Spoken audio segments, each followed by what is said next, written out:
No music in front of them telling them go from here to there to there. They learned the song, and they had this intimate relationship with each other where if after they listened to the song once they say, you take the first verse, you do the fills here, I'll stay out, then you can, and 2 or 3 takes, they learned the song faster than you were prepared to record it.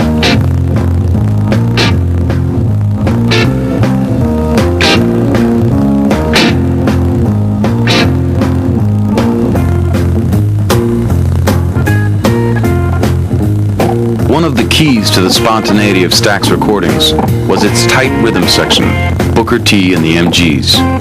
Younger than Motown's Funk Brothers, they grew up listening to rhythm and blues and rock and roll.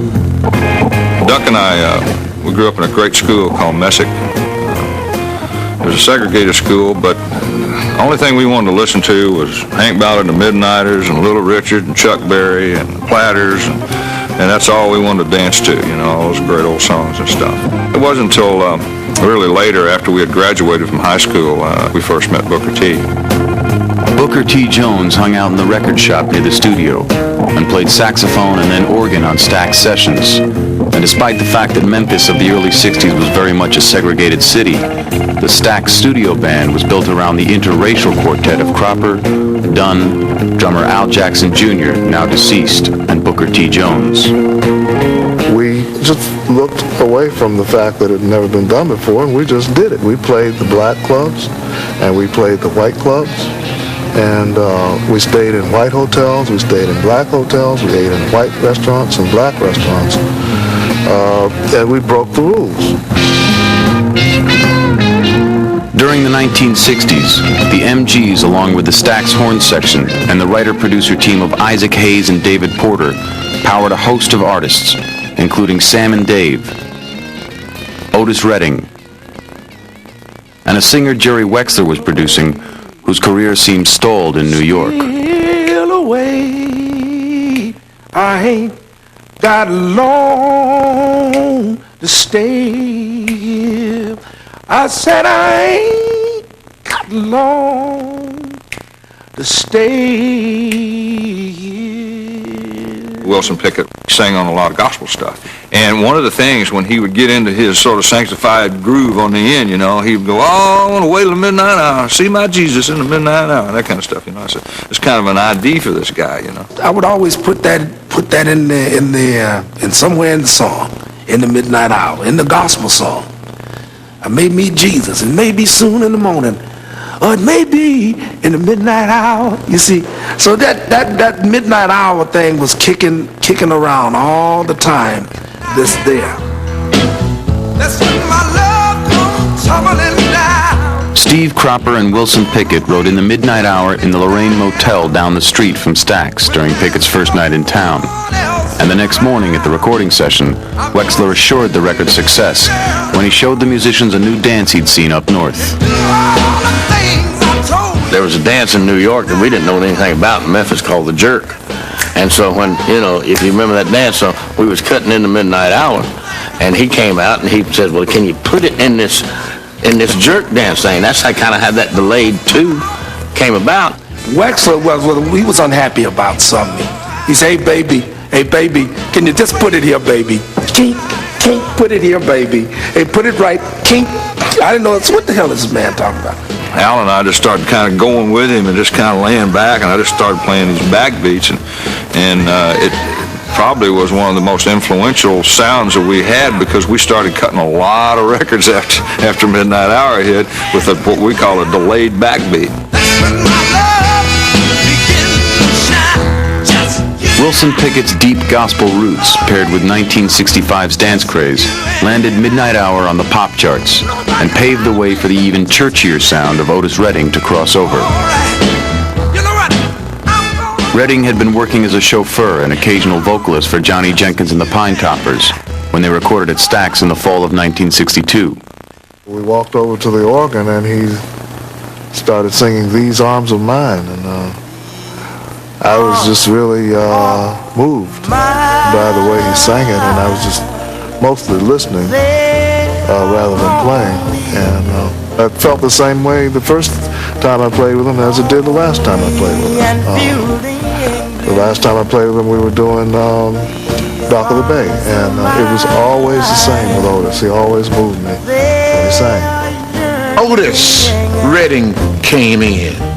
And when he came in, it changed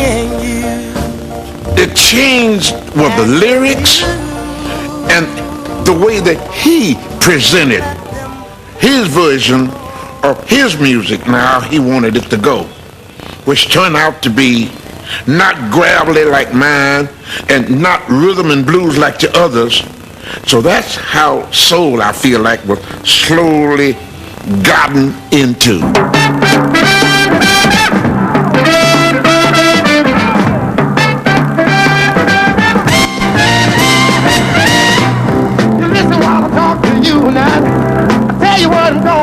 In the spring of 1967, as much of rock and roll was being transformed by the emerging hippie culture, the music rooted in the churches of Black America took Europe by storm.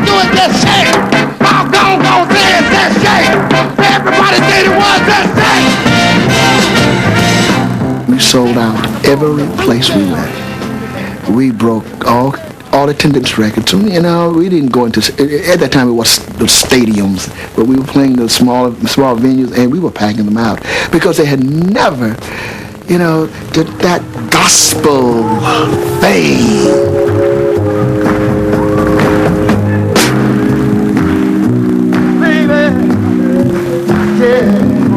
If you know what I'm talking about, do me a favor before I go. Do me a favor before I go. Do me a favor. Will you do me a favor? Do me a favor. Do me a favor. Do me a favor. Do me a favor. To get an audience that involved, to tell them to stand up, do me a favor and get up. At first you saw the reluctant, like, they weren't really sure, and this guy started with this thing, get up, he just kept, it's like hypnotizing.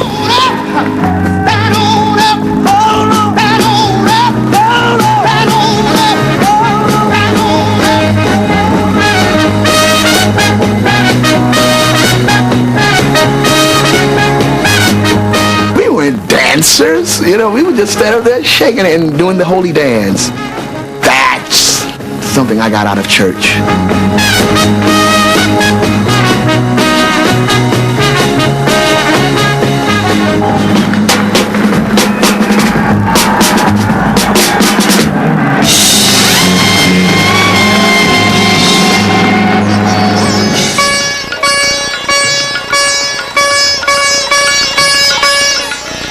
I was apprehensive and very leery of exposing Otis Redding to the thousands of flower children.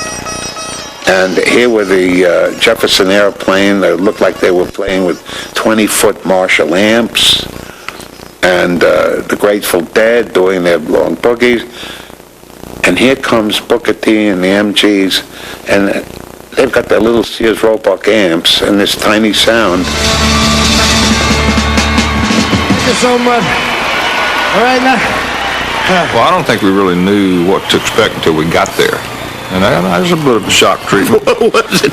I mean, we're out there in our green mohair suits, and we thought it was a job, and then everybody's out there in these flowers, the flowers around, and all these flower churches. And I said, holy George, I said, the world's coming to an end.